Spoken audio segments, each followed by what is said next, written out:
Welcome back to my dear students. আমার গণিত ক্লাসে তোমাদের সবাইকে স্বাগতম। 16.4-এর দ্বিতীয় ক্লাসের মেন ইম্পর্টেন্ট অঙ্ক দেখো। 16.4-এ তোমাদের 15 নম্বর অঙ্ক।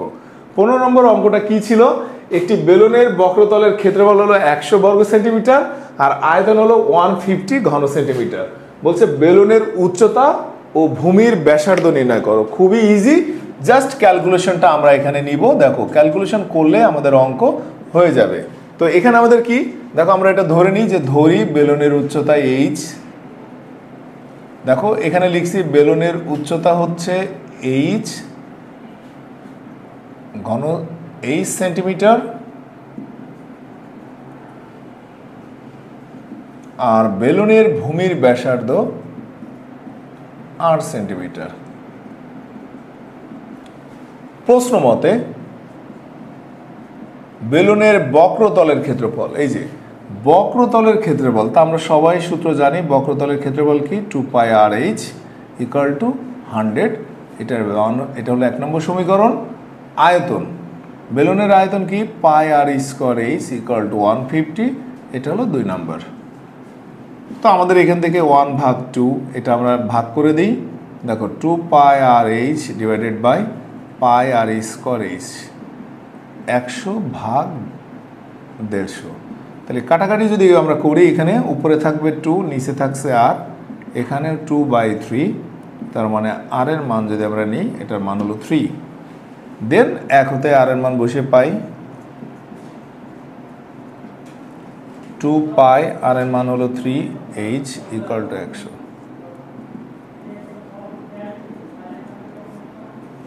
এটা ভাগ করলে কত আসে একটু বলো?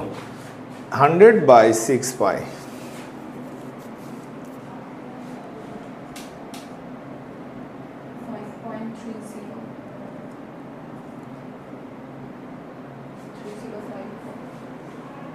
5.30 সেন্টিমিটার। এখানে আমরা কি করব, যখনই এরকম দশমিক আসবে আমরা প্রায় কথাটা লিখে দেব। তো এটা ছিল আমাদের আজকের ক্লাসের 1 নম্বর। বুঝতে পারছো? দেখো বলা আছে একটি লোহার পাইপের ভিতরের ও বাইরের ব্যাস। তো আমি এটা তোমাদের ছবি দিয়ে একটু দেখাতে চাচ্ছি। এই যে পাইপের যে উপরের যে পথটা থাকে, অর্থাৎ যে গোল যে ছিদ্রটা, এখানে দেখো এই ব্যাসের, এটা কি গোলাকার না? মনে করো এই সে পাইপ, এই পাইপের মুখের এই অংশটা দেখো, যদি আমি টোটালটা ধরি, এটা হলো বাইরের ব্যাসার্ধ। কেন্দ্র থেকে যদি আমি এতটুকু ধরি, তাহলে তার ভ্যালু কত না, এখান থেকে বাইরের ব্যাস দিয়েছে 14, তাহলে এখান থেকে আমরা এটার মান কত পাবো? 7। ব্যাসার্ধ কত? 7। আর ভিতরের ব্যাস দিয়েছে দেখো, ভিতরের ব্যাস হলো 12। তা ভিতরের ব্যাস যদি ধরি, তাহলে ভিতরের ব্যাসার্ধ কত? 6। তাহলে এই জিনিসটা, তার মানে আমাদের এখানে যেটা আসছে, এই যে গোল্লা করে যে জিনিসটা, এটা দেখো, এটা না, এইটা কিন্তু আমাদের লোহা দিয়ে তৈরি। লোহা দিয়ে মানে থিকনেসটা, অর্থাৎ বাইরের ব্যাস থেকে, বাইরের ব্যাসার্ধ থেকে যদি ভিতরের ব্যাসার্ধ বাদ দিই, যে অংশটা পাবো সেটাই হচ্ছে আমাদের লোহার এটা। তাহলে আমাদের প্রথম কাজ কি বলছে? লোহার ওজন নির্ণয় করো। তাহলে আমাদের এখানে নোট প্রথমেই হলো যে পাইপের ভিতরের ব্যাস বের করব। পাইপের ভিতরের ব্যাস, দেখো এটার অ্যান্সার আমরা কিভাবে দিব? পাইপের ভিতরের ব্যাসার্ধ, ব্যাস দেওয়া আছে, তাহলে ব্যাসার্ধ বের করতে কি কোনো সমস্যা? r1 দেখো 12/2 = 6 সেন্টিমিটার। প্রবলেম আছে? পাইপের বাইরের ব্যাসার্ধ,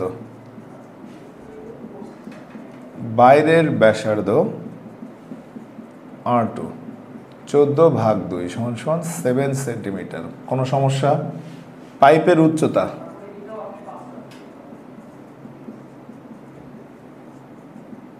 পাইপের উচ্চতা h 5 মিটার। সবগুলো সেন্টিমিটারে দেওয়া আছে, তাহলে এটাকে আমরা সেন্টিমিটারে নিয়ে আসব, কারণ আমরা জানি 1 মিটার = 100 সেন্টিমিটার। তার মানে এটা কত আসলো? 500 সেন্টিমিটার। প্রবলেম? তাহলে দেখো তো, এই সিলিন্ডারের বাইরের আয়তন যদি আমরা বের করি, টোটাল বাইরের আয়তন মানে কি? বাইরের ব্যাসার্ধ ধরেই তো আয়তন। আর ভেতরের আয়তন যদি বের করি, বাইরের আয়তন থেকে যদি ভিতরের আয়তন বাদ দিই, তাহলে কিসের আয়তন পাবো? লোহার আয়তন। তাহলে আমরা একটু ভেঙে লিখি যে অতএব পাইপের বাইরের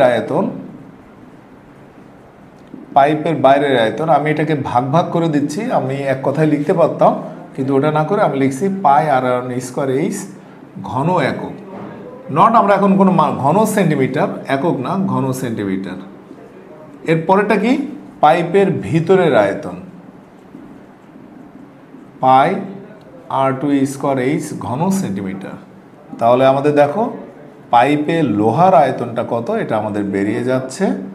বাইরের আয়তন থেকে যদি ভেতরের আয়তন বাদ দিয়ে দিই তাহলে আমাদের এটা চলে আসছে যে পাই r1^h মাইনাস পাই r2^h এত ঘন সেন্টিমিটার।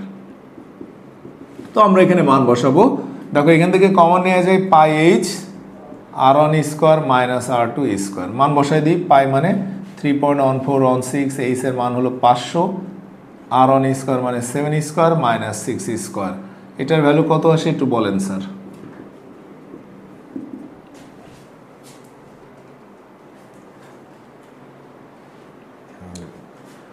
কলম ছেড়ে দিলি। 20,420.35 ঘন সেন্টিমিটার। কোনো সমস্যা?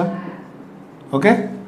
ওই যে দেখো আমাদের এখানে একটা পয়েন্ট দিয়ে দিয়েছে যে 1 ঘন সেন্টিমিটার লোহার ওজন হলো 7.5, এই 7.2 গ্রাম। তাহলে আমরা লিখি 1 ঘন সেন্টিমিটার লোহার ওজন,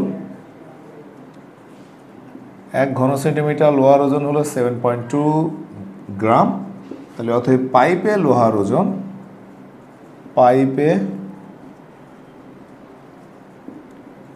পাইপে লোহার ওজন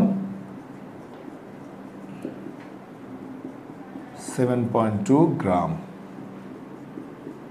তো এটা আপনারা ক্যালকুলেট করলে 147 কিলোগ্রাম এটার অ্যান্সার হবে।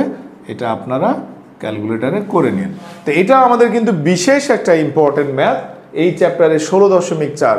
তো তোমরা এটা খুব ভালো করে দেখো, ক্লিয়ারেন্স করেই এটা করবেন এবং ভালো করে বোঝার ট্রাই করে ম্যাথটা করবেন, এবং এটা বরাবরই বোর্ডে আমাদের কম বেশি আসে। তো আমি নেক্সট অঙ্কে যাব। বলা হচ্ছে কোনো আয়তক্ষেত্রের দৈর্ঘ্য 12 সেন্টিমিটার, প্রস্থ 5। আয়তক্ষেত্র, তাহলে আমি একটু আঁকি আয়তক্ষেত্র। এই হলো দৈর্ঘ্য 12, প্রস্থ হলো 5। বলা হচ্ছে একে বৃহত্তর বাহু চারিদিকে ঘোরালে যে ঘনবস্তু উৎপন্ন হয়। বৃহত্তর বাহু কোনটা? এখানে 12, তাহলে 12 দিকে ঘোরাতে হবে। 12 মানে কি? এই বাহু, এই বাহু, এই যে এটা বড় এটা ছোট। দেখো আমি যদি তাহলে বড় বাহুর দিকে ঘোরাই তাহলে এইভাবে ঘোরাবো। তাহলে এটাকে যদি ঘোরাই, দেখো এইভাবে যদি আমি ঘোরাই তাহলে এটা কি এইভাবে এই পার্টটা এই পাশে আসে না? আসে। তাহলে এক্ষেত্রে তখন কি হয় দেখো, সমবৃত্তভূমিক একটা সিলিন্ডার উৎপন্ন হয়, যার না বুঝি নাই। এটাকে যদি আমরা রোটেট করে দিই তাহলে আরো সুন্দর দেখায়। এই যে দেখো,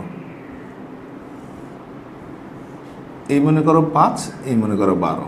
তাহলে এর বৃহত্তর বাহু চতুর্দিকে যদি ঘোরাই তাহলে এই ধরনের একটা সিলিন্ডার, সমবৃত্তভূমিক সিলিন্ডার উৎপন্ন হয়, যার এই যে সমবৃত্তভূমিক সিলিন্ডার উৎপন্ন হয় যার ভূমির ব্যাসার্ধ এখান থেকে এইটুক, আর এইটুক খানিকে আমরা কি বলবো, উচ্চতাকে এইচ ধরবো। বুঝছি না বুঝি নাই? তাহলে আমাদের এখানে প্রথম কাজ কি, যে সমাধান। দেখো তুমি যে ছবিটা নিবা, বুঝছো না বুঝো নাই? সমাধান দেয়া আছে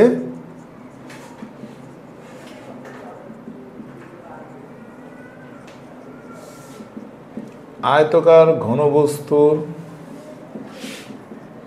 দৈর্ঘ্য 12 সেন্টিমিটার, আয়তকার ঘনবস্তুর প্রস্থ 5 সেন্টিমিটার। একে বৃহত্তর বাহুর চারিদিকে ঘোরালে কি উৎপন্ন হলো স্যার?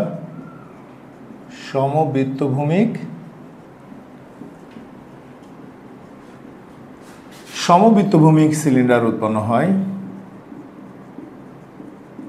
বুঝছি না বুঝি নাই? তাহলে সমবৃত্তভূমিক সিলিন্ডার উৎপন্ন হলে ভূমির ব্যাসার্ধ,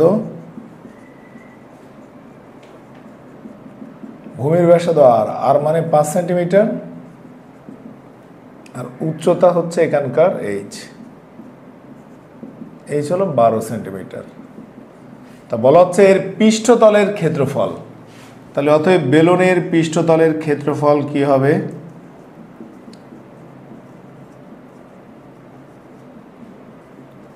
বেলুনের পৃষ্ঠতলের ক্ষেত্রফল সূত্র 2πr r+h ঘন সেন্টিমিটার। মান বসাই দিই। 2π মানে 3.1416, আর মানে 5 গুণ 5 + 12।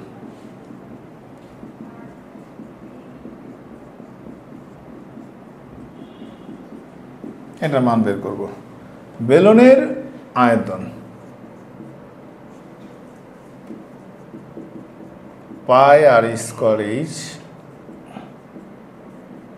ঘন সেন্টিমিটার। তাহলে পাই মানে কি 3.1416, আর এর মান হচ্ছে 5 স্কোয়ার, এইচ এর মান হচ্ছে 12, এত ঘন সেন্টিমিটার। এখানে যে কটা উত্তর আসবে সব কটা উত্তরে প্রায় দিতে হবে। তো এটা ছিল আমাদের 16। তো সবাই ভালো থাকবেন, সুস্থ থাকবেন, দেখা হবে নতুন ক্লাসে নতুন কোনো অধ্যায় নিয়ে। সে পর্যন্ত সবাই ভালো থাকেন, আল্লাহ হাফেজ।